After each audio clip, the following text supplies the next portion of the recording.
Hi there, Pillow Frighters. I'm Alyssa. I'm Kay. And I'm Emma, and we are the Pillow Fright Podcast. Today we have a very special bonus episode with a very special guest brought to you by the Shock A Go-Go Film Festival happening May 17th through the 18th. And got a little spiel for you here. For 2 crazy nights of horror movies and rock and roll madness at the Lumiere Cinema at the Music Hall in Beverly Hills, May 17th. See Friday the 13th, Part 6, Jason Lives, with an 8-person cast reunion with writer-director Tom McLoughlin, composer Harry Manfredini, Tom Matthews, Whitney Rydbeck, David Kagan, Cindy Kania, Vincent Gustafaro, Roger Rose, Darcy DeMoss, Nancy McLoughlin, in person. All of them. Shivers with stars Lynn Lowry and Alan Coleman, also in person, Beyond the Gates, and Saturday, May 18th, Monster Squad. Director Fred Decker and cameraman Bradford May will be there. Sorority Babes, Brink Stevens and Michelle Bauer, also attending. The Crazies with Lynn Lowry, in person. It's a triple feature. Plus, don't miss one of the coolest rock movies of all time, Get Crazy, with director Alan Arkush, director of Rock and Roll High School, in person. Plus, there's going to be vendors, vintage trailers, giveaways, and tons more. So presale tickets are $25. It's $30 at the door, day of, but a weekend pass is $45. So you can get that at LumiereCinemaLA.com. Pay once, come and go as you like.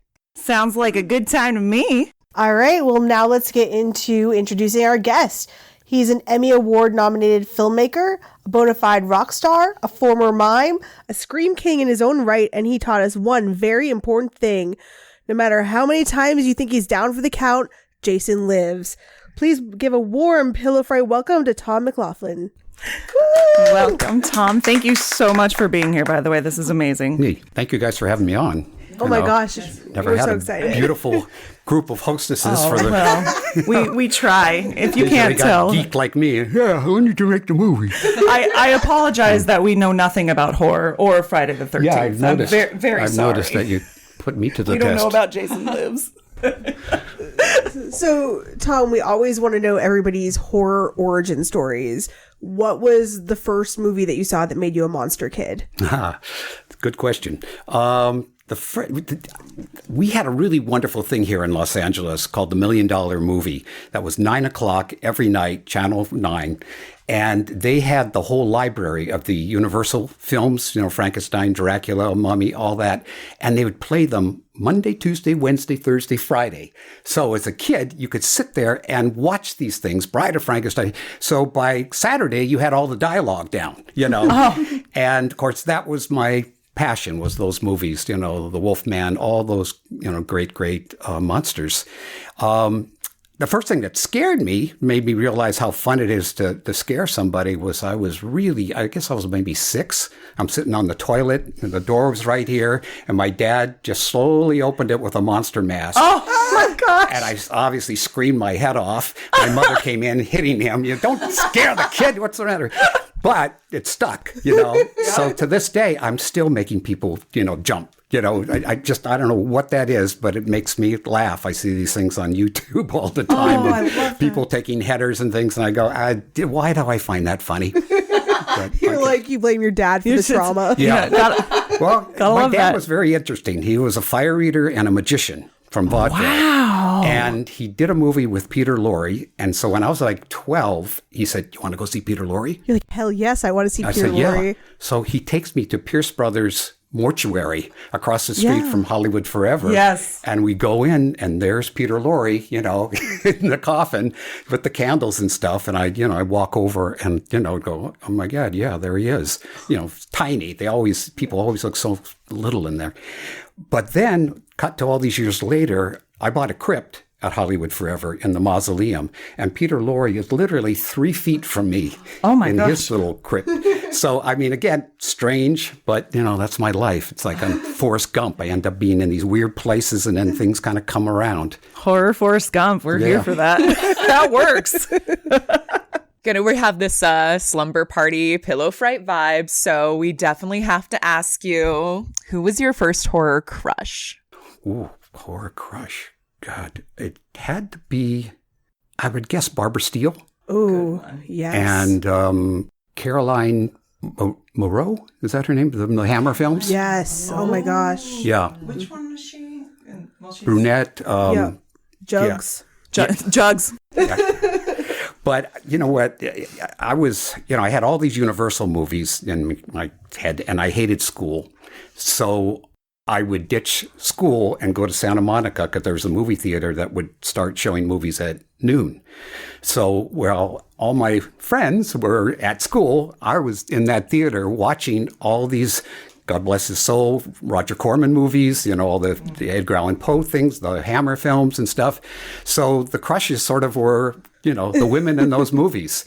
And, but Vincent Price was the guy that it's like, that's who I want to be. And I made, 3-4 albums of cutting out the ads from the newspaper and then putting them in any pictures I could find, because that, to me, he was the authority on, how to make something scary without a mask. Wow.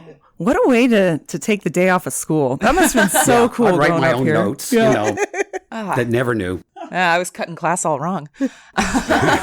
Now I know. What were you doing instead? We also want to know the very burning question. What was the first movie that actually scared you? I have to say, now I get nightmares that scare me, because they're very much tapped into my past, and things that, you've either worked through or haven't worked through.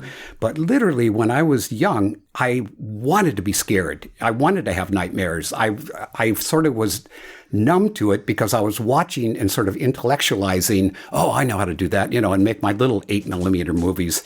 And I had the wonderful blessing of, I grew up in Culver City, so I had the backlots of MGM to make my little movies, my little 8mm movies. So I started at 7 with my friends with an 8mm camera, and we go under the fence or over the fence and shoot in these enormous sets. And of course, our stuff was shitty, but, we were making movies, and that, kind of meant everything. But the movie that's still number one, I haven't seen anything top this, was going that first week to see The Exorcist. Yes. And guys, watching people, men pass out, people throwing up, freaking, and Blatty had an ambulance out front. So whether it was just good for publicity or what, it made you feel in line. We're gonna get hit here somehow really bad. And people would, like, when the movie was over, people would get up and they'd start to put on their coat and then just stop. I realized they had to leave. Yeah, and you looked around and watched how many people were just frozen, and I thought, okay, I got to understand how he did this. So I'd go back and back and back. And of course, we didn't have podcasts. We didn't have people doing seminars and stuff. So anytime I heard of anything where I could read something about, how they did that and the sound effects, and that when he went towards that door that was bees that they shook up in a jar and they put that into the soundtrack and stuff. So there was all these sounds that they created. And I really believe that had a lot to do with the way we were affected. Then Halloween, seeing, I learned editing through Dan O'Bannon. Oh, wow. And he brought John Carpenter, in to watch our stuff. I didn't know, they did Dark Star, Right.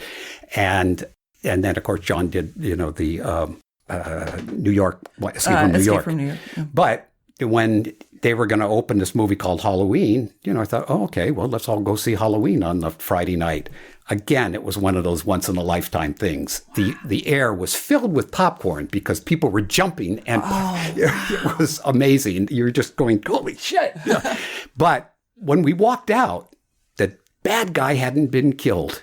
So everybody walked out and kind of was like this, he's still out here, which was incredible. That, again, we had not seen something like that. And, of course, he really made a great movie. It would just forget about slasher or anything. It was just a great suspense thriller with a faceless killer. It could be anybody, which was so great about it. That must have been so interesting. That's one of the movies that I'm sure all of us would love to go back and see for the first time, because it's everyone's so familiar with it. It's Michael Myers, it's, the boogeyman, but no one really knows of today's age the origin of it and how it wasn't a slasher film, because there was no such thing then.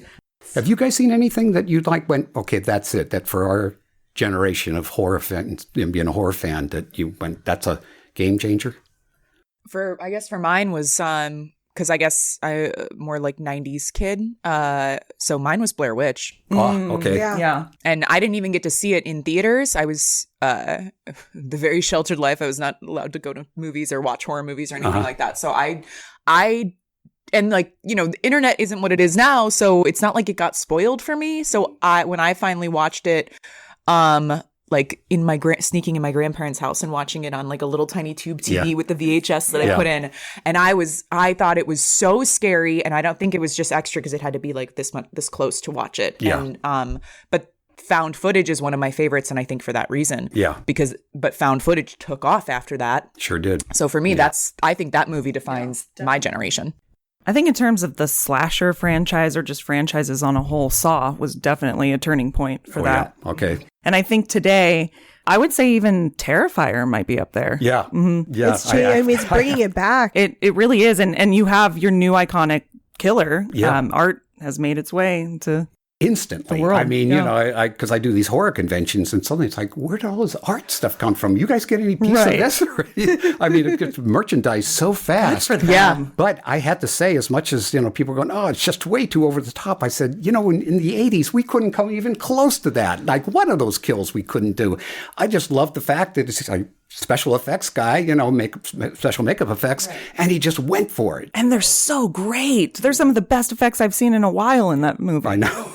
So the new one, the Christmas one, will be really interesting because he's got to somehow raise the bar. How is he going to keep doing it? Yeah. I'm an effects, like, that's my thing. I love practical effects. And I actually haven't made it through 2 yet because I keep on getting to the laundromat and being like, all right, I got to take a break. Wow, you're in for... That's just the beginning. You're in for something. But the first one, like, I was glued, and now, you're right, it is crazy when you look at movies from the past, and you hear, especially watching all the documentaries where they're being like, oh, well, we had this planned, and then the studio was like, nah. Yeah. So now there's more freedom and more expression. So it really does change horror, you're right. The Motion Picture Rating Board, you know, they decided that they were going to save the kids, you know, by trying to cut more and more stuff out of these things. So by the time we got to 6, and basically Frank Mancuso Jr. said, like, look, we want to deliver, but just know that they're going to tear into this thing. And we had 9 screenings for the Motion Picture Rating Board, 9. The last thing that they just picked on like crazy was the sheriff being the backbend. There's not a drop of blood in it, you know. All you hear is, ooh, you know, that's it. But it's effective.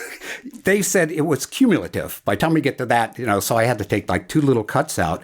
But when people say, well, where are all the pieces from the things that were, I said, they're frames. I just kept losing frames and going, okay, how about this? How about this? But we had so little real over-the-top gore, they just made us kind of make it a little less. So unfortunately, like with Buechler, Carl, yeah. Mm-hmm. He had full sequences that had to be pulled out because he's again, makeup effects guy. That's something I wanted to talk about too, because I know that 6 and 7 were the most heavily edited, weren't they? For the censors? I don't know if 6 was heavily compared to the other. I know don't. 7 was for sure. Yeah. No, 7 they really had a field day on, which was unfortunate. But yeah, we did have a number of these screenings, but it was sort of just a stubbornness from these people. And it never seemed like it was the same people that watched the movie and they made notes, and then another group would watch it and then get their notes, and it just went on and on and on. But we were just, as I said, cutting frames, you know. So somewhere there's a box with all these little pieces of 35 millimeter film, you know, with all this. That's a treasure chest right there. Yeah. I would love, because that is something that, you know, nowadays with editing, you know, it's on someone's computer somewhere, or it's on a external hard drive sitting in a back room. But when it's film, that's like, because I want to see 3 heads get cut off. I know, and I want to see the sleeping bag in 7. That exists still, right? I thought I found. Well, I did when we were going through the edit, and I can't remember which one it was, I actually put a video camera up and shot, you know, the editing screen. And was that the Moviola I shot it on, or the other one? I don't know. But so we got a really funky version of it in there. And so on one of the releases, it has, you know, the heart gets punched out and hits the ground, kind of steaming, and then he steps on it. So the stepping, that, you know, that was, I think, in that VHS.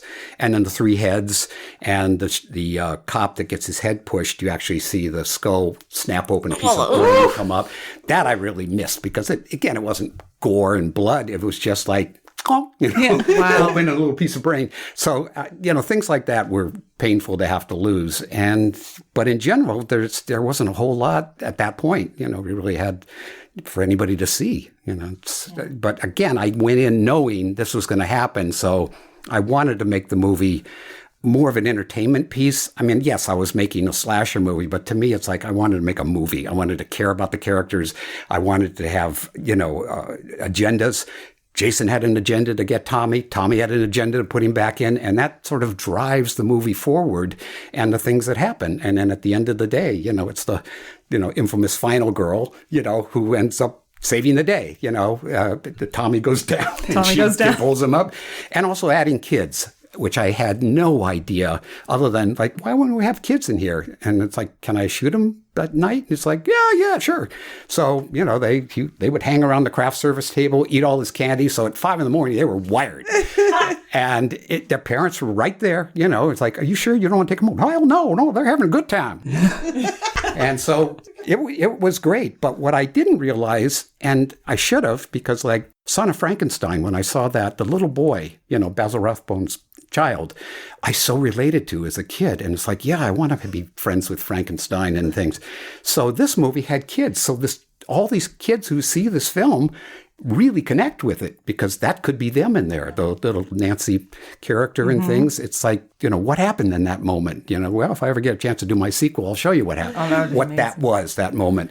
But it's, things like that where you just go, can I put a chase in? Can I do an underwater fight? Yeah, but got to stay under budget, which we did. So it was at the end of the day, I went, okay, I don't know if the fans are going to like it. I know it's going to play. And then the next weekend it's going to play in less theaters. And then it's going to be pretty much gone. It won't be on television. We didn't know anything about the, VHS and beta and all the stuff that's come down. And it just keeps getting kind of recycled again and again and again. So it's very exciting, this Shock-A-Go-Go that, where we're going to bring in a lot of the cast and, as many people that want to come and see it again and seeing it in the theater with the laughs, because there's a lot of jokes I put in there intentionally.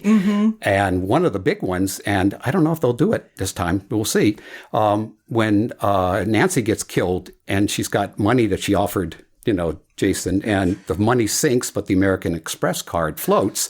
There was always some guy, usually in the back, that would go, "Don't leave home without it."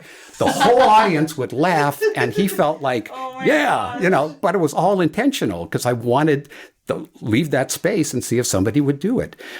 So, I mean, things like that were just fun, to kind of put into a movie that you just expected to be, one note. And I wanted to try to put as much entertainment in it as I could. And that's why I think Part 6 works so well and why it's a favorite amongst most fans, because there's comedy and you have kids in it. You do something different with the formula. And that's why I think it works so well. Yeah. And I had a great cast. Those people were so wonderful on every level. And I gave them a lot of freedom. Tom Fridley, who, plays the guy in the motorhome, when he is explaining to the kids about Indians. And that was totally improv. I just let him go, and so I went, good. That's great. Let's cut. Let's go.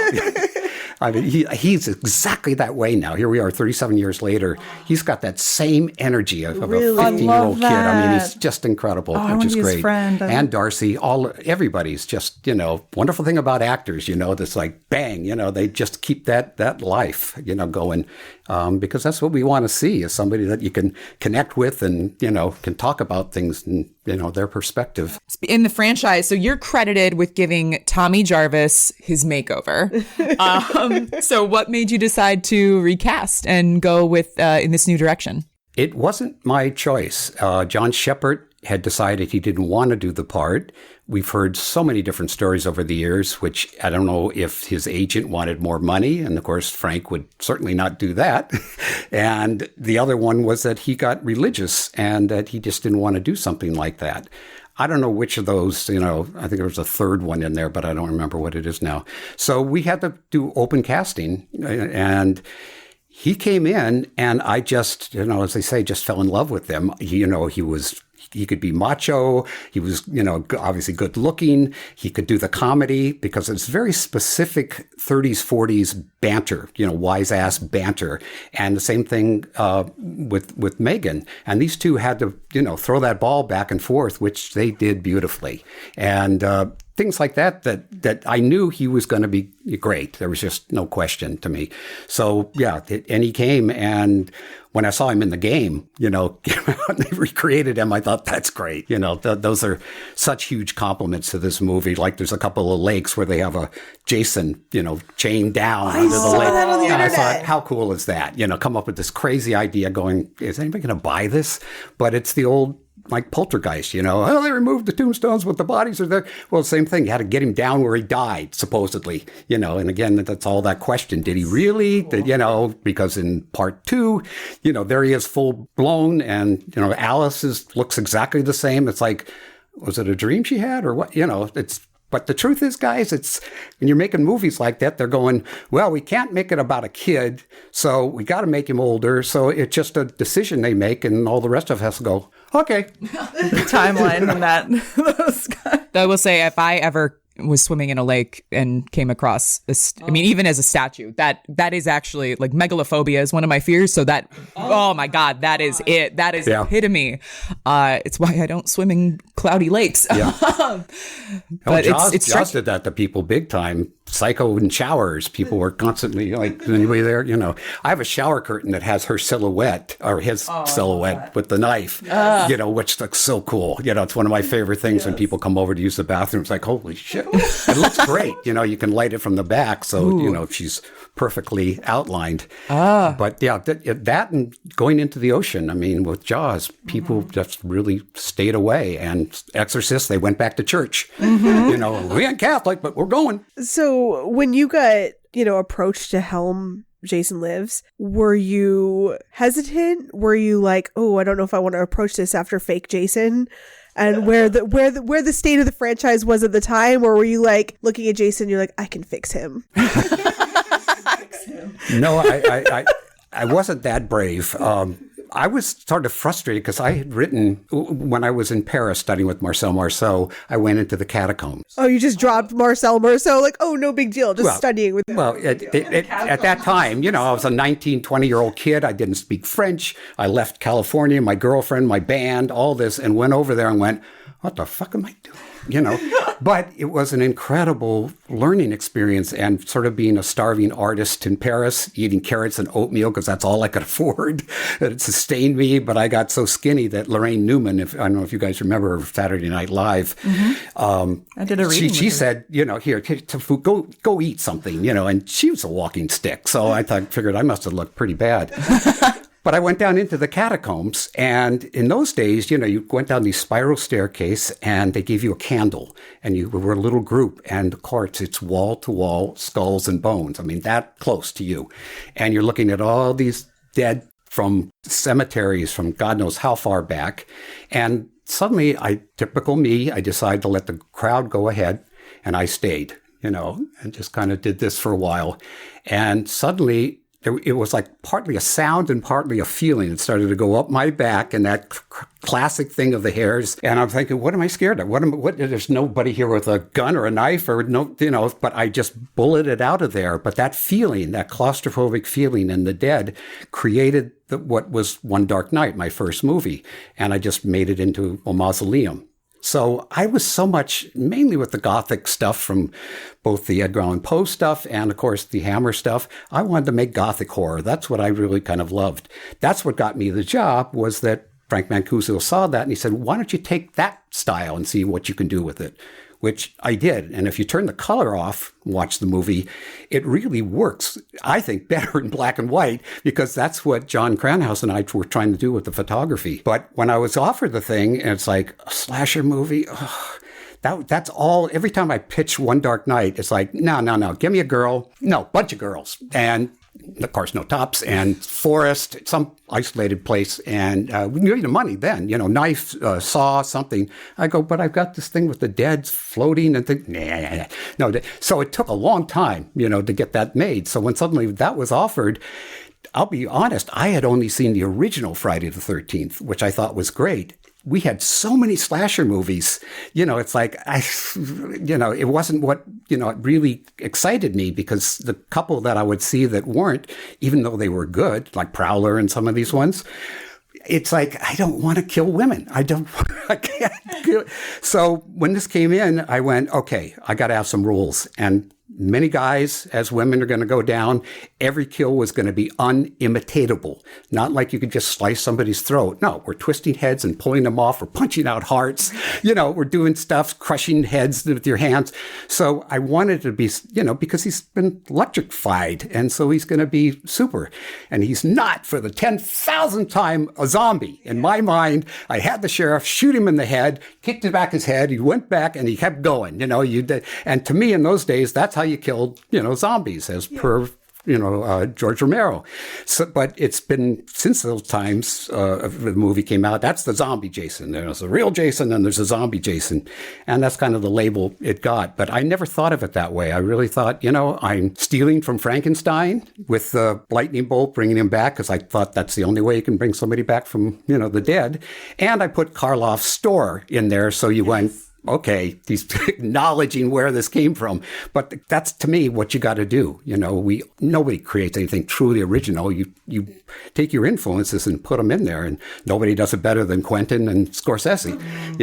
And they're the first ones to say, yeah, I got that from that old B movie, and I got that from this Kung Fu movie. So I just felt with horror, you had to kind of look what really worked for you. And the humor was something I was risking, to do that. But one of the great compliments, years later, because I turned down Scream, but it was called Scary Movie when I got the script. I read that this morning and my jaw dropped. Oh, wow. And, I got a bunch of scripts and I went, well, this is the best script, but, I can't follow what I did with another like that. It seems like that's all, I wanted to make Date with an Angel. I wanted to do, more Capra-esque fantasy, romantic fantasy and stuff. So, I let it go. And then at a certain point, all the other scripts were so bad, I went back to my agent. I said, what about that Scary Movie thing? Wes Craven grabbed it. Okay. Well, he'll do a great job because Wes is incredible. And then, of course, it became Scream, and, on goes the legend. But I met Kevin Williamson years later for some TV series that he was doing for the WB. And as I was walking out the door, he said, I got to tell you something. Your Jason Lives had so much of an impact on Scary Movie. And I went, I got to tell you something. I turned it down because I felt like I had sort of done this, that, particularly the opening scene with Drew Barrymore, all those references and stuff, different, completely different. But it was still that vibe that you were kind of doing, not a parody, but a bit of nodding and winking at the audience, through it. So, that's wonderful world of horror, right? Yeah. Now you guys need a project together. There's still more opportunities. Scream's alive and well. Yep. One of my favorite things about Jason Lives that stands out to me a lot when I watch it is the soundtrack. I think it's the first one in the franchise that really has, the MTV, the popular soundtrack. And so coming from a musical background myself, I'm a big fan of the classic rock. How did you get Alice Cooper involved? I got to do a backstory on that. Shut him up. When you want to shut him up, I'll stop. But, I started in rock and roll in the 60s. We opened for the Doors, Iron Butterfly, Pink Floyd. We were 15, 16 years old. We used to play with a group called the Nazz. And the lead singer was a guy named Vincent from Texas. And we'd go to Frank Zappa's house out in Laurel Canyon. We'd hang out and we'd talk. Nice guy, all the rest of that. Cut to years later. Wait a minute. Alice Cooper is Vincent? Are you kidding me? Wow. But when I was putting together the soundtrack, just the temp one with all these songs that I knew we couldn't get, AC/DC and all this, I put Alice in there. And Frank Mancuso came to me and he said, do you like Alice? I go, yeah. And told him the backstory and stuff. He said, well, the record company wants him to do something, with this, and he will write a song. I said, you kidding? That's great. So he wrote this song, Man Behind the Mask. I still have a copy of that version, which is much more hard rock.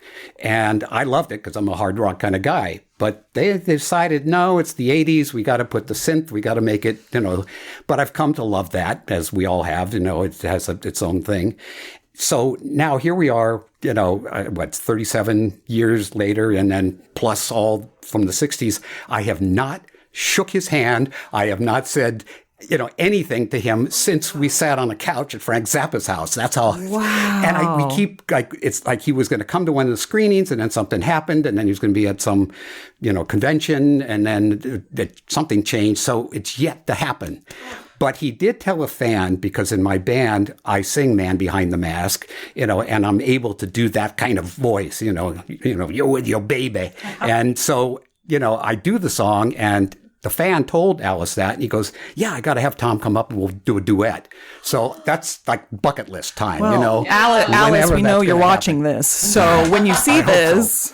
I hope so. But yeah, I mean, when I saw his show finally, it was Rob Zombie's show as a double bill, which is amazing. They're doing it again.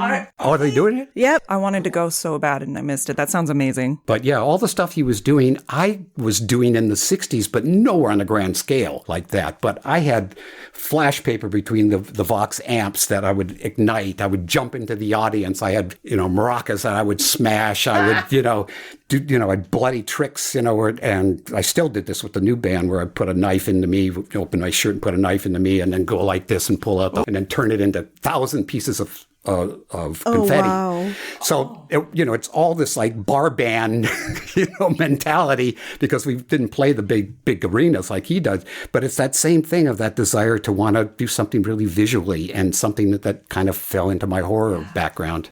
Oh, I love that. That's awesome. But so I did, so much, like it was kind of kismet that happened. It wasn't me really pursuing it. Because of that movie, I have a burlesque routine in the works to that song of Friday the 13th routine. So that shows how that transcended time. Hopefully you'll be doing it at this Shaka Go-Go. Maybe I should. Yeah, you should. I'll come. Please do. I will. Front and center. May 18th. We have to say Shaka Go-Go 7 times today. Yep. That's very specifically. Tally. 13 times. We should just say it 13 times. It's a great name for a show. It really is. It is. It's fun.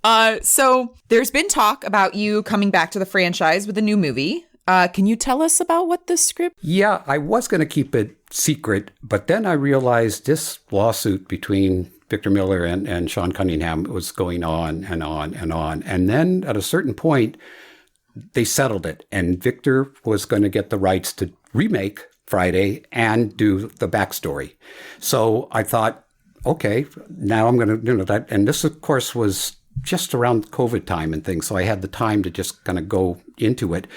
But for 32 years, people were saying, when are you going to do another one? When are you going to do it? And I said, if I come up with an idea that I think is great, I'll do it. Well, I came up with a couple of ideas, and they all kind of came together. And I thought, well, we've never seen him in the winter at Camp Crystal Lake, because I wanted to keep it there. I didn't want to send him to Mars.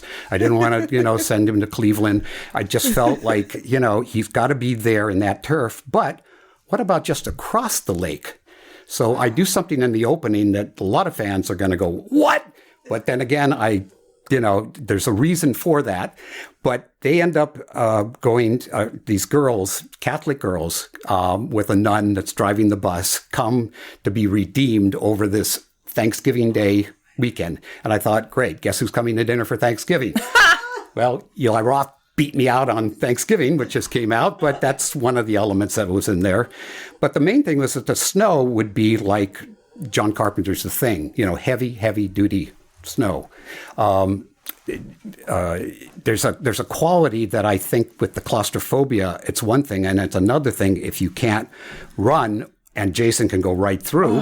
And then I thought, well, we've never seen a chase on Crystal Lake. And of course, the girl's going to be, logically slipping and sliding like crazy, because as you know, the cliche is always they fall down. It's like, why do they always fall down? So there's a good reason, And her kill is pretty interesting. It's a little more intense than my other one, but it still has the dark sense of humor, but a little more, twisted in a weird way. Like the opening has Christmas music playing as we're watching this before Jason's resurrection again, which is far too expensive to do as a fan film. So I had to kind of wait on that. But nobody in this town would look at the script. It was like, no, these guys are going to keep going. Right after I got it done, Sean Cunningham appealed. So the whole thing started up again. So it was like, So then I started watching a lot of fan films, and I always call these guys and say, that was great, man. You did a great job, you know. Do they die? Or they just... Some do. Some were like, really? You like? I said, yeah. I mean, I know how hard it is to make a movie, but the thing that I love more than anything else is this is the first time I believe in the history of motion pictures where the fans giving the money, producing it, getting credit, and fans are making the movies. And a lot of them, some of them are, you know, but I give them credit for going for it. And of course, they can't keep the money. They have to give it to charity if they haven't spent it all. So there's a lot of bookkeeping that needs to be done. But one of the movies was a thing called Jason Rising. And James Sweet, who was the director on that, and Vincent DeSante and him kind of co-produced it. I really thought was great. And I called him to compliment him. And I said, what do you want to do next? And he goes, I was thinking about doing When Jason is Born. And I went, that'll be great. Yeah. You know, and, you know, Pamela, she's 16 and stuff. And I went, yeah, sounds great, man. That night, my head exploded. And I went, Pamela, 16-year-old, 1946, you know, the prejudices against an unwed mother and a child that's deformed. And we had communism that came into early 50s. You have no idea what that was like, guys. Everybody was a communist if you didn't know who they were, right? Where they came into town, why they came into town. And the Russians had the atom bomb. Wow. So in classrooms, there would be times where they'd go, duck and cover, and bang, under the chairs we went like that. So there was a climate of paranoia. And I thought, what an incredible time to have a female serial killer out there doing this. And at the same time, we're going to hear her thoughts because she's going to write things in a diary. So we're going to hear her go from sociopath to psychopath. Ooh. And her hatred. And there's a lot of things that she gives credit, or I shouldn't say credit, or she blames for why she thinks the way she thinks. But it does kind of make sense in what we saw with Betsy Palmer, you know, because that was all I kept thinking. Well, we can't get her, but find somebody that would seem like that would be the early version of that. And I want you to care. I want you to feel bad, you know, for her and the situation. And at a certain point, Jason becomes his own, you know, entity in there. And it's that 10 years, you know, from the time that he was born to, you know, Crystal Lake. And she's searching for someplace where they belong. You know, so very simple premise, but it's all the things that happen along the way. James and I kept writing and writing and writing, and we had so many scenes. We went, this is a series. This is just, you know, but who the hell's going to do it? Well, much to our surprise, you know, Halloween 2022, Crystal Lake. So all the breaks went on. And so I'm sitting with these two projects at the moment, wondering what I can do with them, because again, I don't have the rights, but I think I really tried to make these, and same thing with James, because he's a hardcore, you know, younger fan that came into this thing early in his life, that we're going, you know, we want to please the fans. We want to do something we would love. When I was writing Jason Never Dies, I kept finding myself like in the theater, okay, watching this. Okay, that works. Okay, no, that's not it. I just, you know, because I just wanted to be fresh with it. And at the same time, do something that, well, I don't think the audience would find this ridiculous. And if I did, I'm going to take it out, put something else in there. But it really is about trying to find a different way, but still, because I think sequels and all that stuff, you have to give the audience kind of what they want, but what they don't expect. There has to be that surprise element. If it's the same thing, it's like, you know, we all know those movies. It's like, it's exactly this. Right. And then the ones who try to go off and be different, you know, which Halloween 3 attempted that. Now, thank God, it's being acknowledged for what it is. Truly. But people, you know, it's like they don't want something different. They want that, but don't do exactly the same thing. Do something that surprises us. So that's kind of, you know, what I always look at when you're doing sequels and things.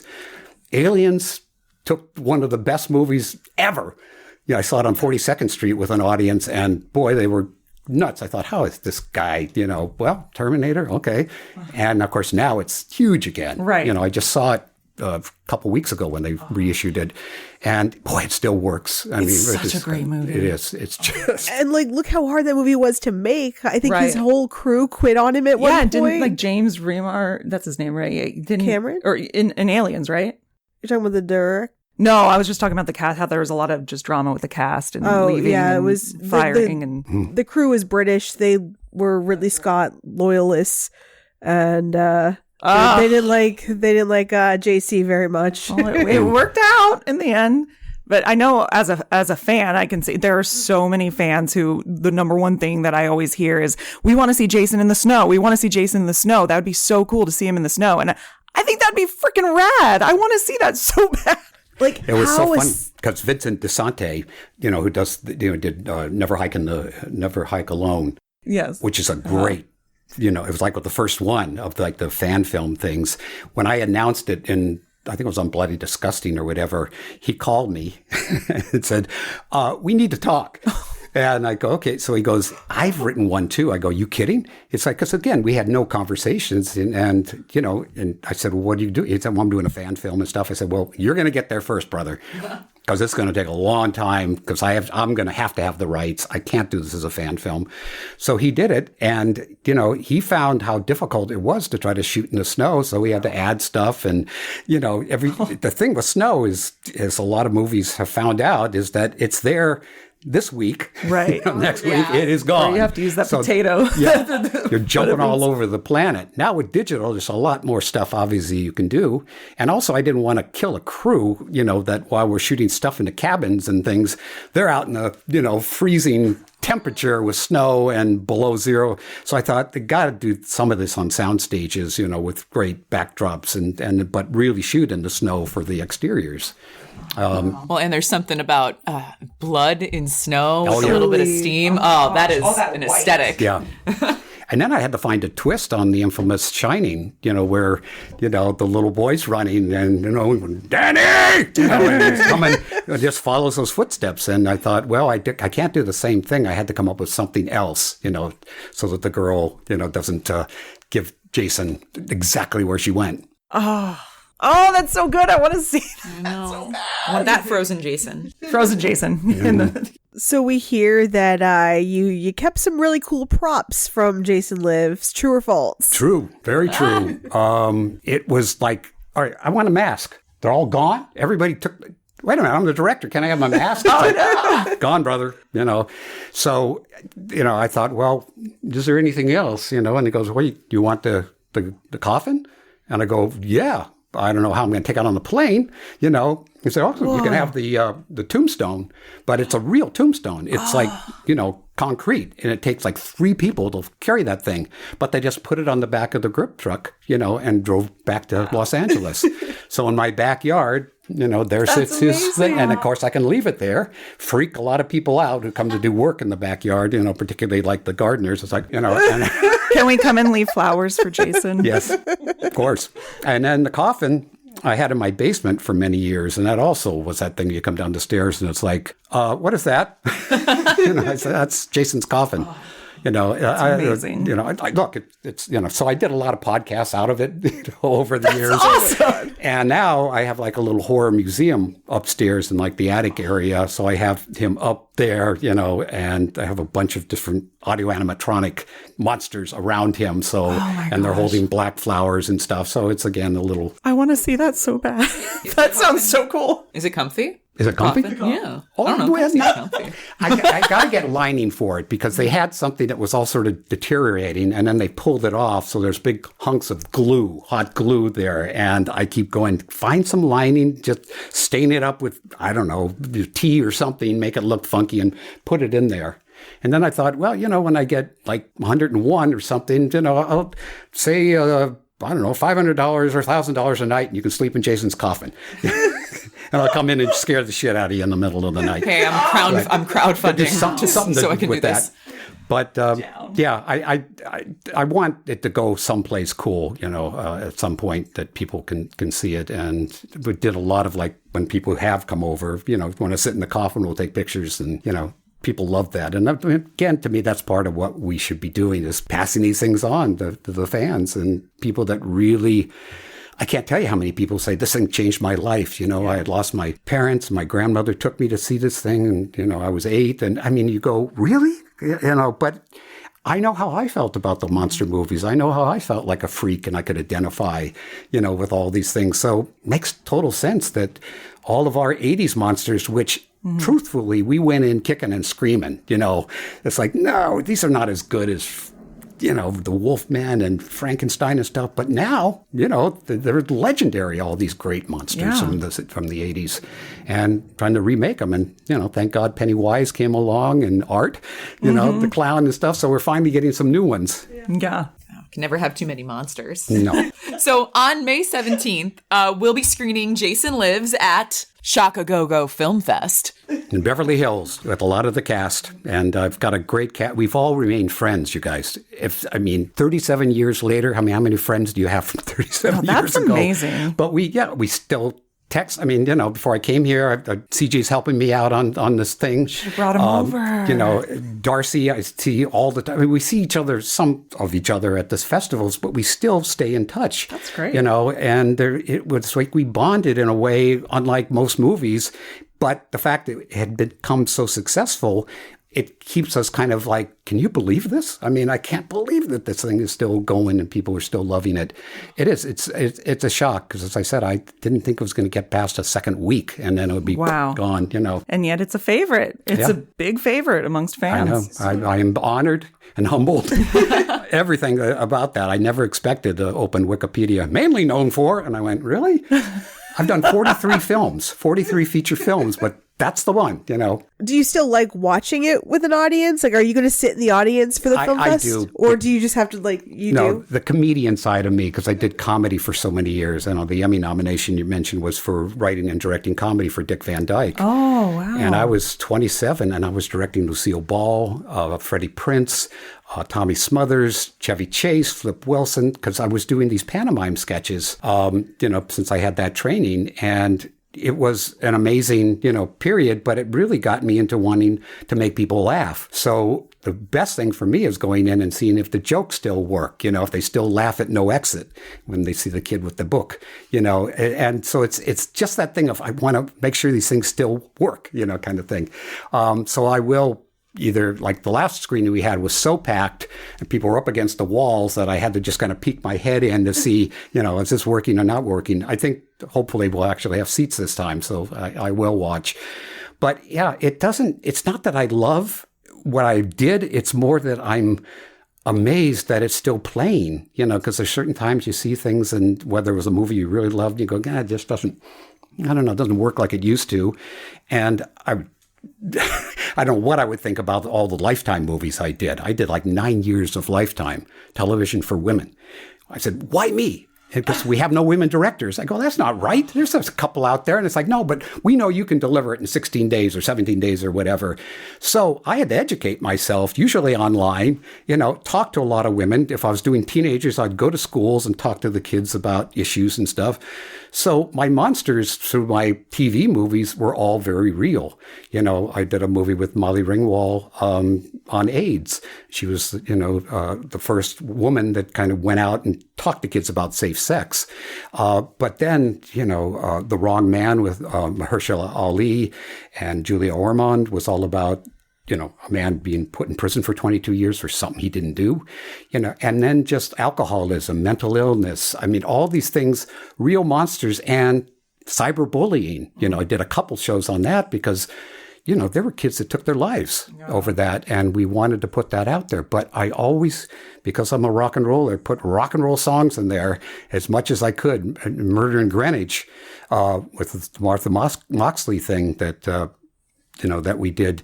That has so many great songs in it, and because we had Sony, being able to, pay for them.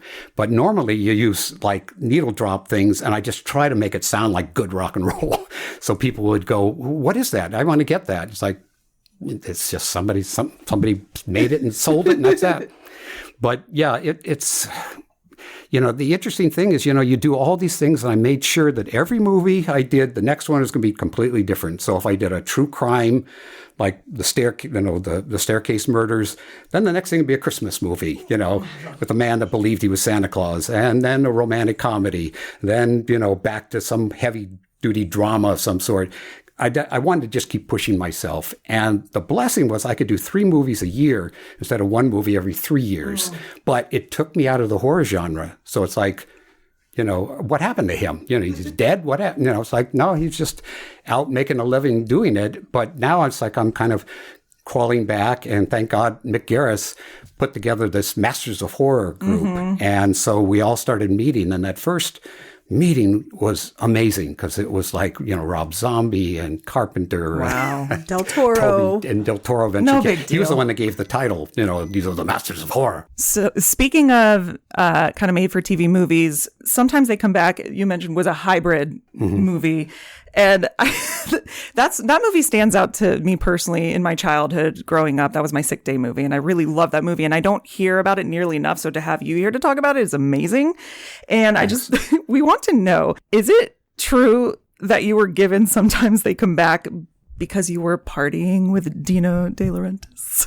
No. Okay. No, you don't party with Dino. Is that a shirt?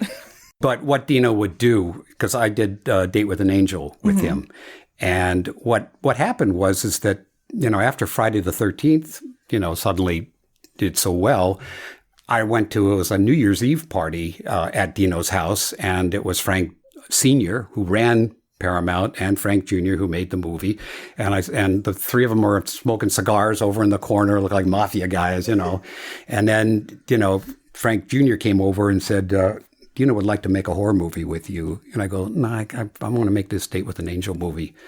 And he goes, well, ask him, see, so I went to his office, and great big desk in Beverly Hills and stuff. And it's like, Dom, why do you not want to make a horror movie? You make such a good horror movie.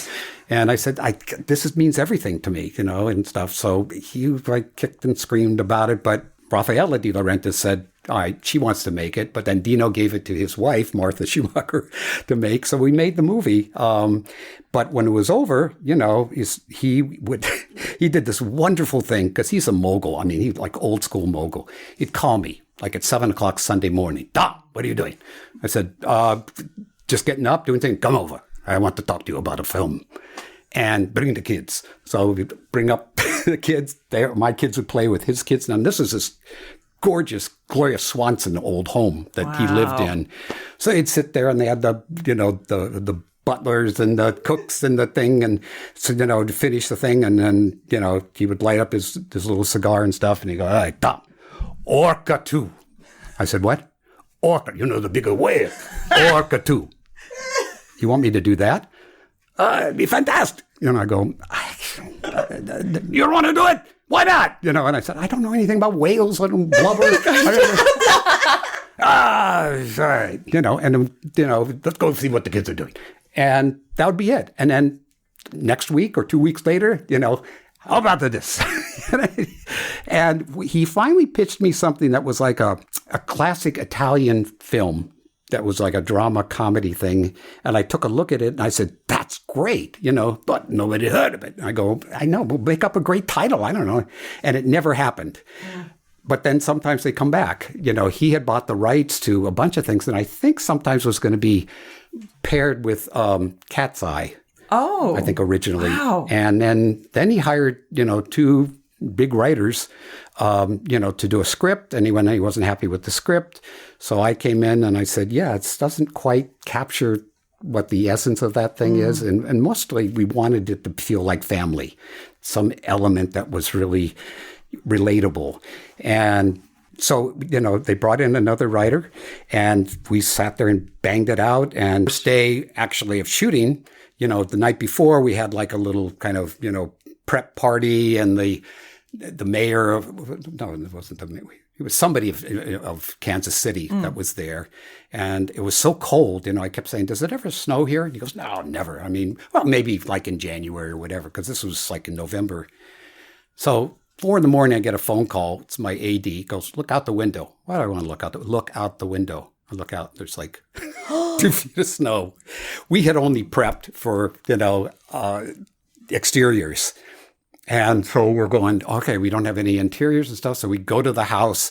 And the one scene where Tim Matheson's sitting on a porch and his wife comes out and he's just had this bad dream. That's all we could shoot because we blew off all the snow from that little area and that was it. So we were behind, a day, first day.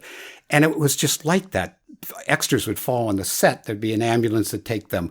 Brooke Adams twisted her ankle, so we had to work around, her particular thing.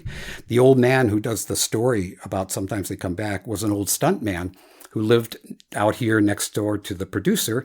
He said, I really want to give him a part. He's such a sweet guy. And I said, yeah, and I auditioned him. He's always perfect.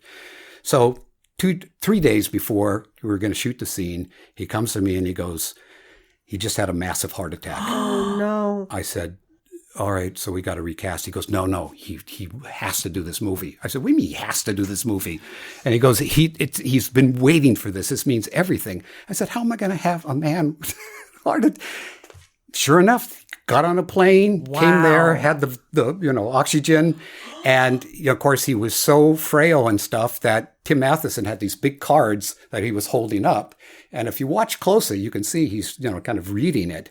But he did such a wonderful job that I thought, that's a miracle. That's the actor that has to do it, right?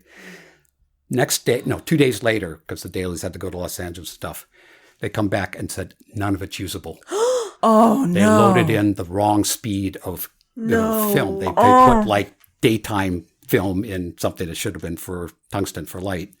So it's blue. But also that poor man putting so much energy. Never say die. We got into the editing room, and this was before there was all this great technology when you can turn anything into anything.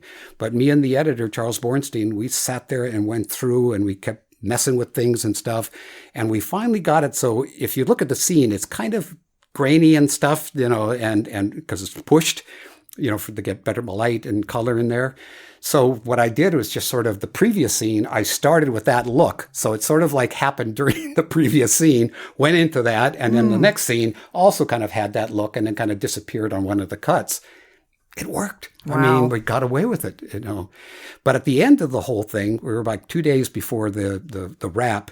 We had the scene with the tough guys, Robert Russler and those guys are just amazing. And there's a scene where Tim Matheson's on the ground and, I said, cut. And he gets up and this boulder comes right down where his head was. I mean, literally, time he got up, boom. And it was like, oh my God, Now we're just about, I guess we were on the last day, and a guy was standing out there watching us, and he goes, how's it been going? I said, well, it's been rough, but we got through it. He says, yeah, I'm surprised. This is, ancient cursed Indian burial ground, I said, what? He goes, yeah, they put this train through here and stuff, and they never liked this, and this was a burial ground for them and stuff. And I went, Stephen King's got to know that. Of course. He's got to hear about that because, and whether that was the reason or not, I like it. Makes a much better story. Works. How many days of filming were there total? There was 26. We did 36. Oh, you don't do that on a TV movie. You don't do that on any movie. Oh my gosh. But again, my pal, Dino, the producer, was like pulling his hair out, because I wouldn't give up on performances. I made sure we did takes where I got the best I could from everybody, and they were great as it is, but I'm always kind of going, we go a little bit more. So finally, he's on the phone with Dino, and he says, okay, Dino wants to talk to you. I go, okay. Hi, Dino. Tom, you making me a goddamn good picture? I said, yes, sir. All right, put him back on the boat. That was it. I got away with it. That's how you know he liked you. yeah. He was a dear man. He was an incredible. At his funeral, everybody who went up there, all the people that had been in his movies, Arnold, all that stuff, everybody did Dino's voice. Wow. It was so funny, And then there was all these mafia-looking guys, in suits and stuff there, because I don't know how he kept going all those years. The money was coming from Europe in some way and stuff. But again, he and Martha and their kids were just such sweet, wonderful people. And as I said, he was a mogul in old school. He did things by the seat of his pants. When I did Date with an Angel, I was trying to pick somebody, he said, Tom Cruise. I said, he's $20 million. Tom Cruise. I said, no, I got a guy you're going to love. He's great. I brought in complete unknown named Jim Carrey. Oh, okay. Jim comes in, he nails all the comedy and stuff, and Dino goes, he's a funny kid, but he's not a good looking kid. You got to have a better look. So I had to call Jim and tell him, no, you're the guy, but Dino's like, Tom, I'll do anything. I'll blow you. I'll do anything. Let me get the... I said, it's not me, Jim, And of course, 2-3 years later, he's the $20 million man, But, things like that happen. Marlon Brando wanted to do a TV movie with me. I went to his house, spent 3 hours with The Godfather and Colonel Kurtz, which was unbelievable, guys. I mean, he's a genius and he's fucking crazy. And I mean, it was so interesting to just listen to him storytell, on and on. And, he had this coffee table full of sushi. And we're sitting there, the producer and the writer from the piece. And, he kept going, come on, eat. Come on, I got all this fucking sushi and you're not going to eat it. And he would just ramble on about certain things. And it was fascinating. No matter what it was, he could make stories. And then we decide, okay, we're doing the movie. And I go to Canada, go to Toronto. We start scouting locations, start casting. Suddenly, Marlon decides he doesn't want to play the father role. He wants to play the son role. Oh. And I want to be on the back of a motorcycle and throw toilet paper to the pool. And, of course, CBS went, not at $1 million a week. So, we ended up getting Donald Sutherland, which was incredible blessing because he was one of the most incredible actors to work with. And we would do each take. I would say, how about this? He'd go, oh, yeah, I love that. And then cut. Okay, I got another idea. And he would still be up there doing takes. Wow. He just amazing. It was just a great cast. And, it's called Behind the Mask, strangely, of a title. But again, one of the ones, like sometimes they come back that I'm very proud of. That's very, very human, very, hitting the core of us. Donald Sutherland, he's one of the greats. He's one of the best. Nothing he can't do, that man. I mean, it's true. Amazing. He was in Buffy the Vampire Slayer, too. Yes, he was. He was great in it. Yeah. How did I get into Brando? Boy, that's... You always get into Brando at some point. It pops up. So because we are a podcast and we are also 3 white girls, we are forced to bring up true crime. We have to talk about it. It's literally... It's just the rule. Yeah, it's of in course. the rules. It's the written DNA. Yeah. But you directed the first dramatic retelling of the Staircase Murders in 2007. So since then, that story has taken even more twists. And so what are your thoughts on the case from when you started it until now? I had the benefit of, obviously, that documentary. And when I was told to, that they wanted to do that, I said, we got to do something. The documentary is so good. What can we do? And I thought, wait a minute, what if we have the documentary people be part of the story so that when they come in to feud, Michael Peterson, who Treat Williams played and did a brilliant job, he was putting on a show. And for all that stuff you saw in that documentary, it was like, and I found out later, like if he didn't like something, it's like, can we do that again? Okay. So just like reality television guys, hey, reality television, there's 40 cameras and, they piece that stuff together and we believe it, and that documentary, there was a lot of that was put together, but there's just no question this guy, he killed his wife. I mean, it just doesn't make any sense, anything else that somebody would come in and have that. It's like OJ. I mean, it was a passion kill. I mean, it was a beating. And they found out, and of course I found out in the telling, that he did a very similar thing in Germany years before. And we had that open up a coffin, because that was one of the proofs that they opened up this thing in Texas. And this woman was preserved perfectly. Like she just died yesterday, which was amazing. So, I mean, I'm going, we got to make her look more dead, with this makeup, because who's going to believe it that she looks that good? But no, it was a really interesting piece, to do and to try to be, I tried to be as biased as possible, but at the same time, he was such a good actor in life, as so many people are, that, some of his kids were totally convinced, but the one daughter was totally not convinced. And it was her mother, it was her birth mother. And so she was very adamant that, he's going down one way or the other. So it's It's very clear that you are also a fellow horror fan. What are some of your personal favorites that you've seen in the past few years? Some of the newer stuff? Anything? Of the newer stuff. Okay, that's a good question. And the past. Well, as I mentioned Exorcist. I mean, and Halloween, they just, were major game changers for all of us. But I was blessed to get to see them when they first came out, where there wasn't anything to tell you, well, this is great, or, give away anything. So that was amazing. I try to go, like The Strangers are opening this weekend. And, me and my girlfriend, Laura, were there 8:00 Thursday night before it actually opened. Don't want to read anything, just want to go, and see it.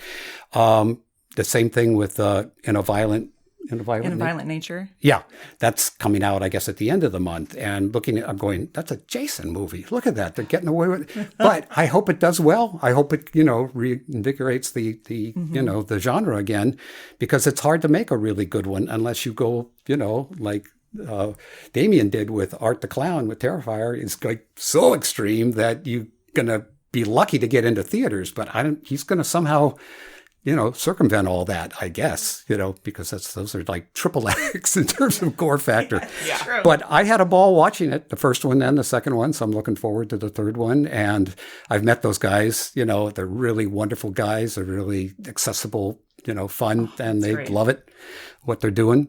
What am I thinking that I've seen of just recent that I thought, I don't know if everybody agrees, but I thought the remake for, Candyman, I thought she did an amazing job. I really was like, wow, I didn't think it was going to, go that well, and find some twists and turns with it. It Follows, I remember being very impressed with. Heredity, of course. There was just something just recently. I'm blanking. The first Omen. Thank you. Yeah.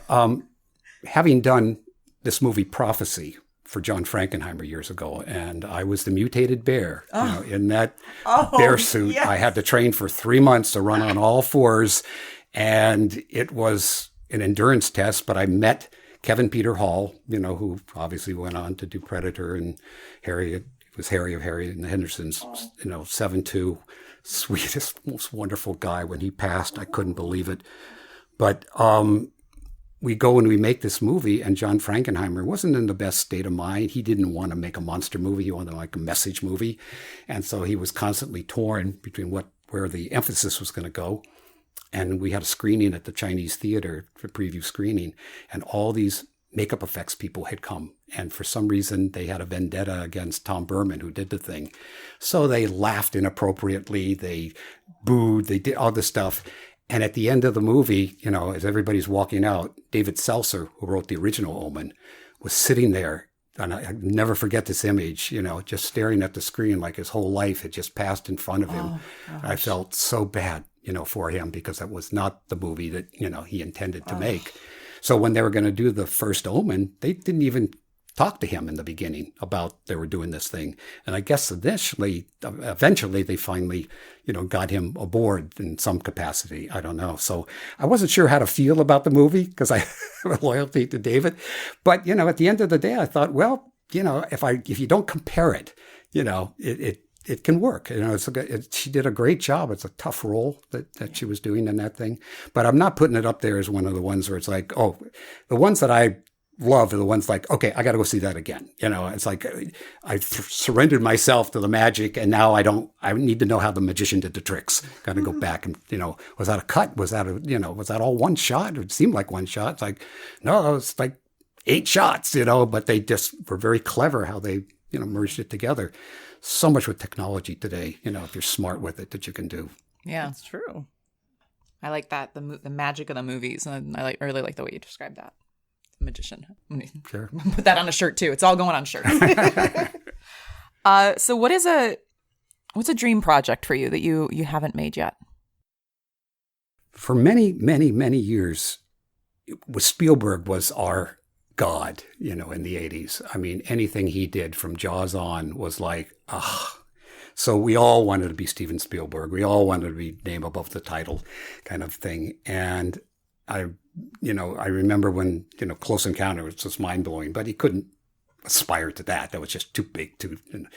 But, when Poltergeist came along, and of course E.T. and then Raiders, I remember walking out of Raiders after the preview going, well, I ain't going to do this job. Nobody's going to surpass that. These movies just are too good. But probably E.T. stuck with me more than anything else for some reason, just the heart of that. And Spielberg's work was such a huge influence. And it's so amazing. When I was teaching at Dodge College at Chapman, there was no love of Spielberg stuff at all. Wow. At all. I mean, it's like, you guys haven't gone back and watched it. Well, it's on my list, to see. But they were seeing all the stuff that wasn't as great, Amistad, which was really well done, but it didn't have what those other ones had. And what was a newspaper one that he did and stuff. Post? And Post, yeah. And so they just, didn't see what the big wow was. And I remember going to see the West Side Story. And I went, whoa, he took all his techniques and stuff, and that's great. Nobody went. And of course, it was COVID days and all that stuff. I felt so bad. And now you chose, basically, here's my life, and presents that.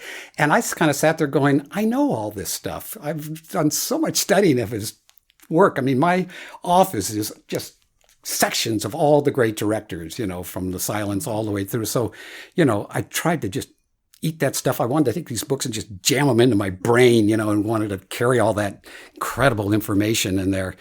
But I kept coming back to, I would love to make something that touched people like E.T. did. On that just simple, a boy and his dog, except this time it's an alien, and it just, it had like this magic, but it doesn't seem like Forrest Gump doesn't seem to have that same recall like it did at the time, where you were just kind of in love. But I'd love to make something that had that innocent sense of romance, about it. That's a special kind of a romantic thing, not necessarily, man, woman, man, whatever. It's just about something that your heart is in and is unique. What that is, I'm still working on. I've got a lot of ideas, a lot of possibilities. But here's the problem when you get to my point of life. You have analyzed things to death. In the beginning, you got to stay stupid. You got to just go, oh, I can do that, and you just do it. You just do it. And Frank Capra, who was my mentor, who I was very blessed to have a relationship with him for one Date with an Angel. I'd send him things. And every time I got depressed that nobody wanted to make a romantic comedy fantasy like that, he'd go, just do it. And this was before Nike grabbed on that. So that became like, I should have made the T-shirt. Just do it. Just do it. But that's what it was. Is it's just like, don't think all the statistics and how this hasn't worked before. Just do it. When you get older, you start to analyze. Analysis creates paralysis. And you start to go, oh, I can make that scene better. And then you go away and you come back and go, who wrote this? A monkey? Fix it. And you overanalyze it. And that's a big problem, because it's like, I want to just like, okay, here, read it, but it's like, no, it's got to be better. It's got to be better. And there's that awful ADHD, perfectionism aspect that a lot of us get as artists. And it's like, it can be better. I know. It's like, I suck, and you think maybe you're alone, but then you talk to all these people. And I remember when I didn't have answers as a director and I felt awful. And then I saw Scorsese in an interview and he said, sometimes the answer is, I don't know. Yeah. That's the answer. Don't make up a bunch of shit and be wrong and just got to say something.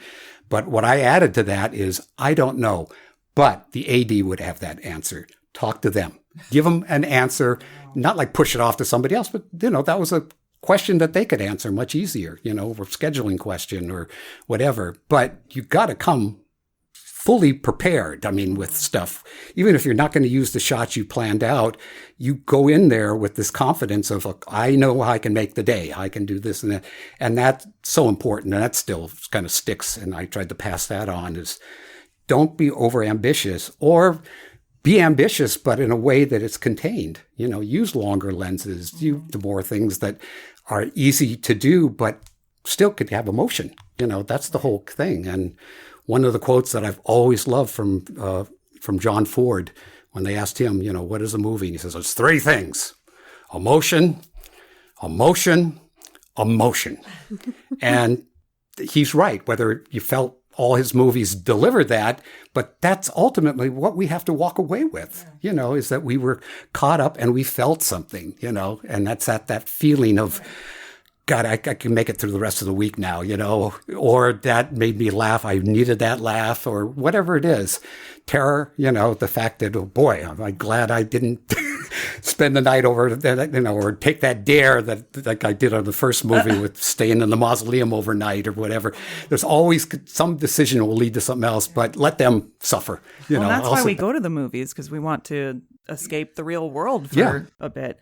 But aside from film, you're also a musician, aren't you? Well, laughingly a musician. I'm a lead singer. I write songs.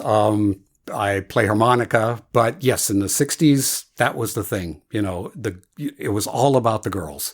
It was all the guys that looked like jocks didn't get the girls. All the guys that grew their hair and were in a band. We couldn't fight them off. Can confirm that's still the case. It was an amazing period, the 60s. People say, "Did you know it was special?" And I went, "Yeah, we kind of did." You're in a band called the Sloths. Is that yes? correct? Well, actually, the Sloths were the band from the 60s. We were reborn like 2011 because the song that they did called "Making Love," which couldn't have been played back in those days because of the title, was discovered selling on eBay for over $6,000. Whoa. They went and looked for the band. The lead guitarist found a detective who searched us out, found two of the guys had passed on, but then the remaining of us got together. I went, why don't we go in the garage and play like we used to do, just like the garage band that we were. Really? It's like, yeah, it would be fun, And I had not sung in 45 years. Wow. Guitarists had not played, and so we got in there every Wednesday, like boys poker night, we got together and I hammered out these songs that we did back in the day, which were Stone songs, Yardbird songs, Animals, obviously the Doors, anybody that was influential in those days. And on a dare, we said, why don't we play someplace? And like the guys said, no. I go, come on, it'd be fun to fail. What do you mean it'd be fun to fail? All right, so they throw fruit, so we get dessert. Come on, let's go. So we go to San Diego thinking we can hide, right? No, we didn't think about little cell phones. And it went on, to YouTube and stuff. And suddenly we started getting these gigs. Wow. And suddenly the word legendary gets in front of our name because we were not anybody you really heard of, even though we were there. We were part of that. But it just started to create gigs and tours. And we did an album and we actually made a vinyl album. And the greatest thing I felt with the band for me was to be able to stand on that stage, hold this album up and say, guys, it took 50 fucking years to do this album, but it is better now than I think it would have been when I was 16, 17. Don't give up your dreams. Go have families, do whatever, go in and out of relationships, have jobs. Don't give up your dreams because this can happen. It can happen to a schmuck like me.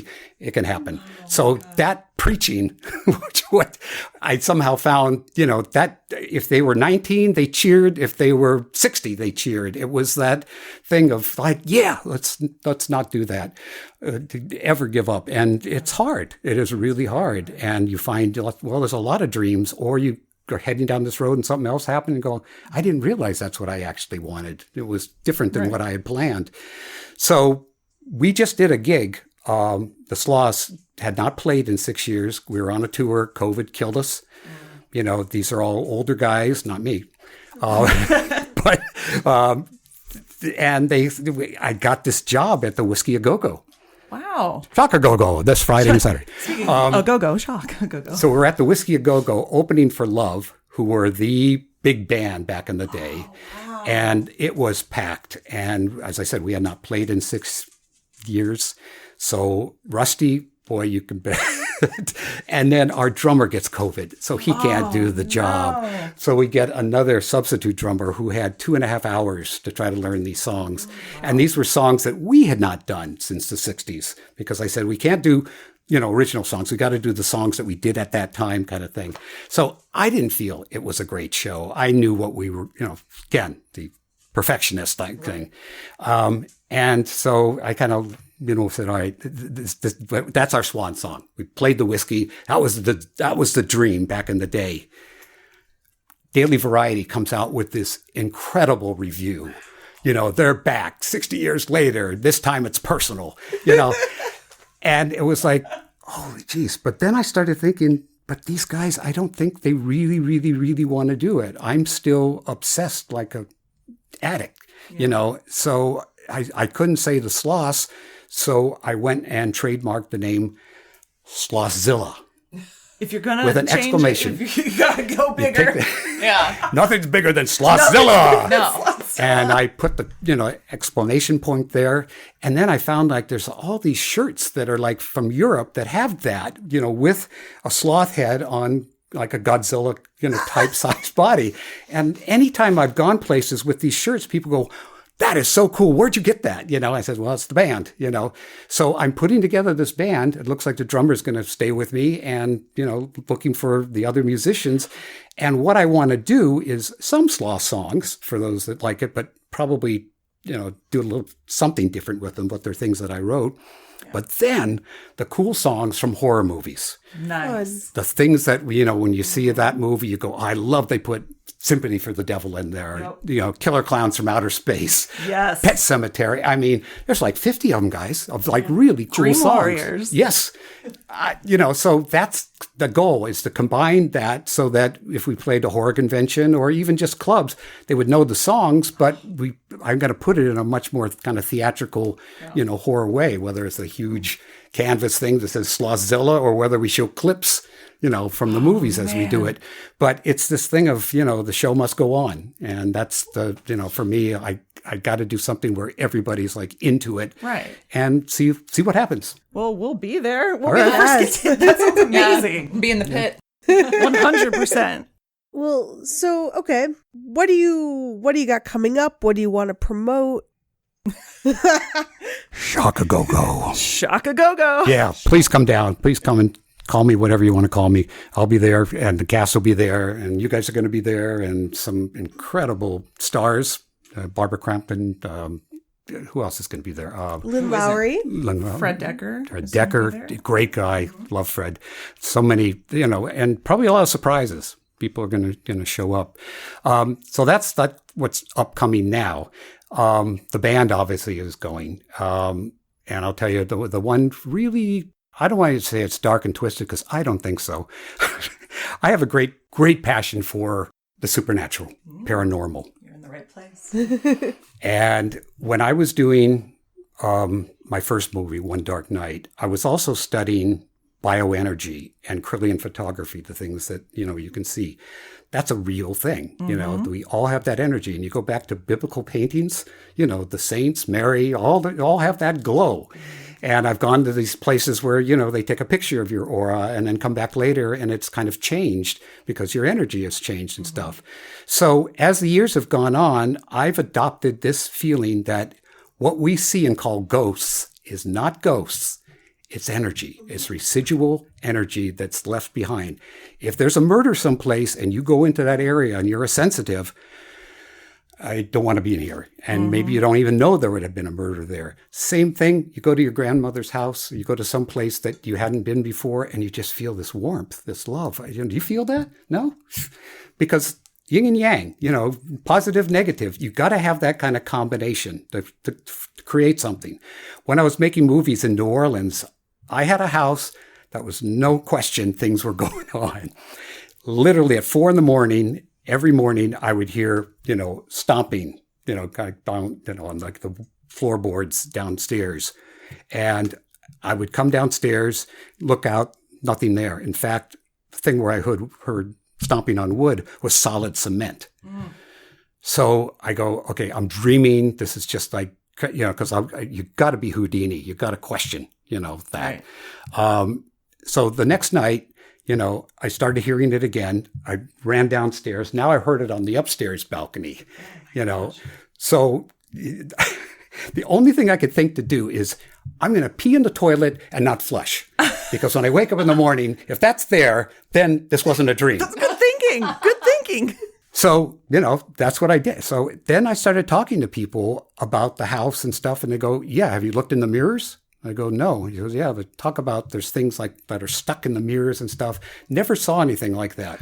Well, then my family came to visit. So I was not going to freak them out and say anything. But sure as hell, like one time I came back from day of shooting. And my son said, why'd you wake me up so early? I said, I didn't wake you up. You weren't shaking my foot and told me to get up? No, son, no. Oh, wait a minute. Wait, yes, I was. Yes, I was. Like, yeah. So Ooh.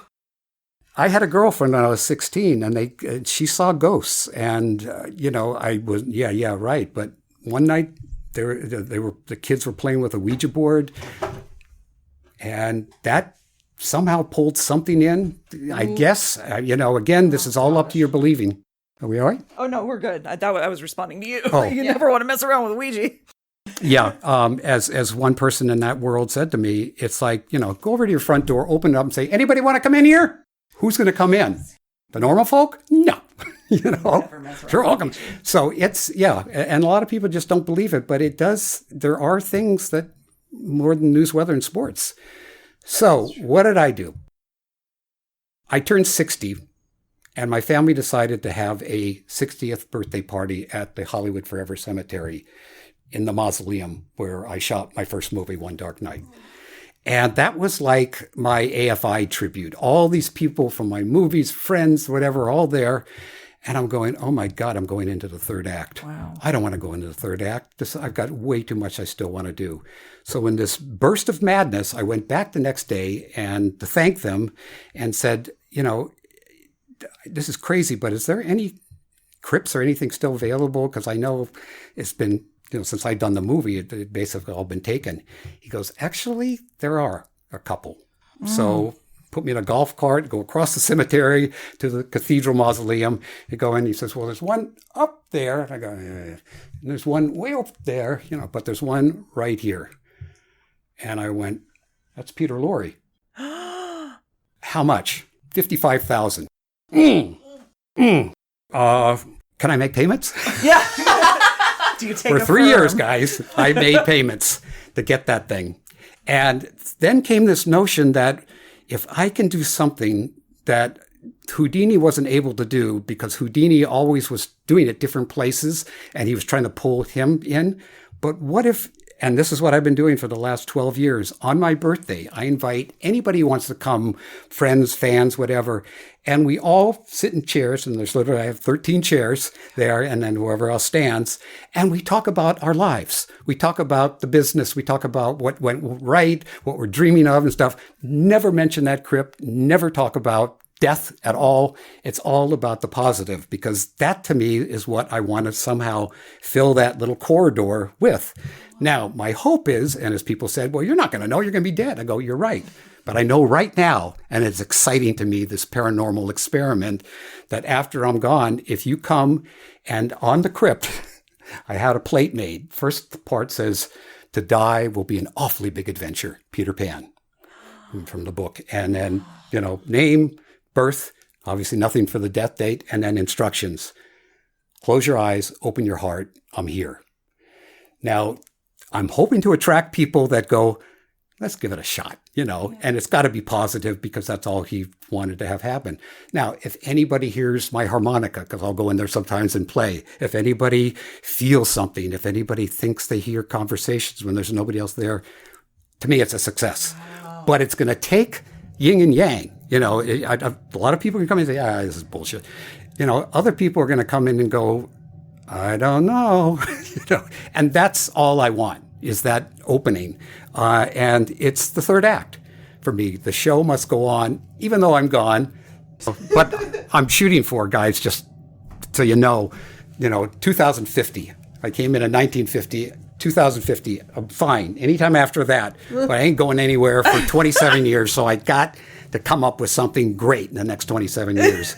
Somehow, 27, that's the magical Pennywise number. Yeah. No, we love a good supernatural connection around here, because in most of the episodes we've actually talked a lot about that, because we're all pretty intuitive. Mm-hmm. I'm an intuitive person, and Paul Davis, do you know Paul Davis? Yeah. I know that name. He was our guest for Ghost Watch, and he's a parapsychologist, studied parapsychology, so we've heard a lot of stories from him too. And so that world, it's true, energy stays, it never dies. And yeah, well, and we, everyone watches ghost shows and ghost haunting shows, and it's all about let's communicate, let's I mean, I don't want to say agitate, but kind of let's agitate what's going on. it's really refreshing and I don't know if hope inspiring is the right thing. I bet there's a better word, but we're just going at this. Yeah. To hear you talk about actively trying to change the space so that the future is going to come in and have that. And I hope so. Yeah. I hope so. I mean, that's again the Capras of the world that have their influence. And when people say, what film really influenced you when you did Friday the 13th? I said, It's a Wonderful Life. What? I said, because it's about people, and I was just trying to get that vibe. It wasn't obviously the story or characters or any of that. And it's like I'm always looking for that thing that makes that special. Mm-hmm. And when they started showing Zenespia, the films, and they projected it on that mausoleum wall that I'm going to be, I'm going, this is cool. Now this is cool. You come and you go, who's on the other side of that wall?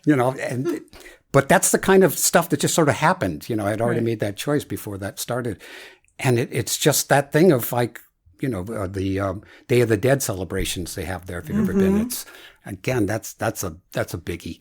And I've got a piece now with Santa Marte, the woman of death, and it started doing studies of her and like, whoa, there's a whole thing there. It's so cool. It's really cool. Yeah. And cinema hasn't done it right yet. No. Mm-mm. No. But it's really beautiful with other how other religions, other cultures view death in where we think of it.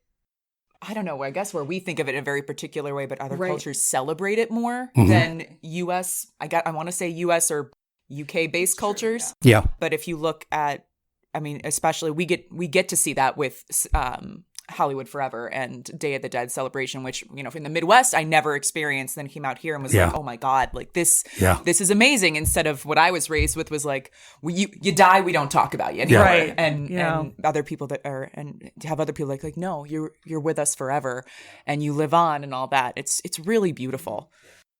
Yeah. I'll send you guys this, I guess it's like a sizzle reel. It's about 10 minutes no, it's not even that long, maybe 5-6 minutes. These two producers came to me during COVID. We shot this thing in Hollywood Forever, and it's basically called Cemetery Man. And the premise of it is that go to cemeteries all over the world and show how we honor the dead. Wow. How we make these beautiful things, the hanging coffins, the places that supposedly, are haunted with dark things, then other things that are absolutely beautiful and colorful and stuff, and talk to people, talk to the, the people that are left behind. What is their relationship? Then we can't sell it. People go, I don't want to talk about death. No. And it's all positive. It's all about, don't be afraid of it, for crying out loud. It's inevitable. Embrace it and just say it's another adventure, Then in America, people are just, they're afraid of it. They treat it as a negative thing. Everything has to be so sad and horrible. But that's what I love about, Eastern culture too, in particular. It's a celebration. You honor the dead and you bring them back. It lives on because they're here forever. Their energy is here. Yeah. There are the ones that dig them up, dress them up. We party, we put them back. They get invited to the family reunion every year. They're not gone. Yeah. The hard thing is for everybody else. The sadness of the loss and trying to wrap your head around that. Because when I think about if my kids go before me or what, I don't know how I would deal with that. But there's a part of me that goes, you have to practice what you preach here some way, somehow, because things do occur along the way that you just don't plan. I walk out of here, get hit by a bus, and I don't get to 2050. What can I do? God had a different idea. But, I got the damn thing paid for, got the plaque up, it's become a regular thing on the birthday. So it's like, all right, I've set that in motion, and now I'm going to try to do something cool, whatever the hell that's going to be. One thing that I guess my perversion, as Emma has called it, when I was like, no, she's like, yes, oh, no. I'm sorry. Okay, so on podcasts or when we're talking about trailers, I'm always like, that is a beautiful dead body. Coming from an effects background and like the beauty of it, the beauty of death, which we talked about in a very different way. But I would be remiss, and it didn't come up organically, so I'm forcing it. But I loved Jason's dead body when you opened that. I loved it gave I know Frankenstein in the zombie, but it gave Fulci it gave 1979 Zombie, but in a beautiful way where I was like, I I look at him in the same way I look at that zombie of like, that is an iconic, having that casket open and seeing that. With film openings, you want something that's grabbing you, and that I just think that was a beautiful dead body. Jason 7 kicked my ass, and him and Kane Hodder with that Jason makeup in the back and all. I mean, they really went the full thing. I didn't want to overemphasize it because suddenly he's going to go from this skull to this, better looking, and I thought, lightning bolt maybe juiced him up. I don't know. When in doubt, use the lightning bolt. I like corpsey Jason. Instead of, I really like that you said that, zombies versus Frankenstein, because we have all, with all those classic movie monsters, each one of them does get their own story, whether or not you can be like, oh, well, is Frankenstein a zombie in the same way as of like, oh, well, our hot dog sandwiches? But no, it's hot dog sandwich. It's the argument everyone does. Well, is Frankenstein a zombie? No, he's alive, but not in the same way, or maybe he is. It's a great debate, but I really love that. But it's like what you want to bring to it, I guess, when it gets down to it. And I can't fault anybody for saying he's a zombie. Yeah, he's back from the dead, and I guess you could say that about, Night of Living Dead and all these things. But at the end of it, it wasn't my intention. He's reanimated. He's reanimated. But reanimated. How many ways are there to reanimate a corpse? But electricity through the heart of a graveyard rod is a pretty great way to do it. I mean, the challenge was for me was like, I knew I wanted to do that, but he's down in the ground. How the hell am I going to get him out? So that whole story of Tommy getting out and then I took from Bride of Frankenstein, that in the opening, where it's like, Fritz, come on. No, I want to see his blackened bones, then I can sleep at night. And that's what Tommy wanted to do. He wanted to put that gas on him. He wanted to burn that, whatever's in there.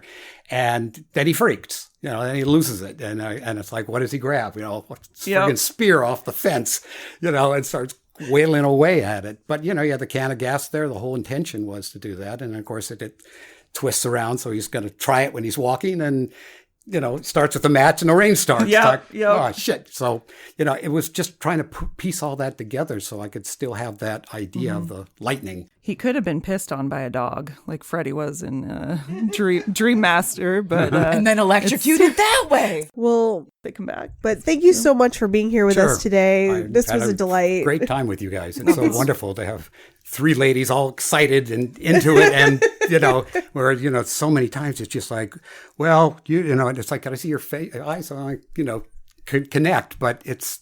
So many of us are so shy. When you go to these conventions, you realize these are the guys doing these podcasts and stuff. They're just shy guys, and this is their chance. But you guys have such a life, you're going someplace. The writer-director of Jason Lives is in my living room studio. Then you get a little excited. Yeah, we're gonna go to Sinespi one day and be like, hey, so this guy, not yet, but this guy in 25 plus years, 2050, I'm gonna come back here.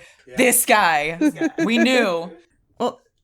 Well, you already said thank you, but we can never say thank you enough. Truly. So at the time of this recording, there are still tickets to catch not only the whole festival, Shock-A-Go-Go, 17th and 18th of May, but to catch Jason Lives, Friday the 13th, Part 6, Jason Lives, with Tom McLoughlin and cast, Tom Matthews, amongst other cast and crew. What time is that going to be at? 7:30. 7:30 on the 17th. Q&A at 9 o'clock. Q&A 9 o'clock. Yep. So, you can grab your tickets at shockagogo.com. And, well, that is all for this week's bonus episode of Pillow Fright Podcast featuring Tom McLoughlin. So, until next time, whatever you do, sleep with the lights on.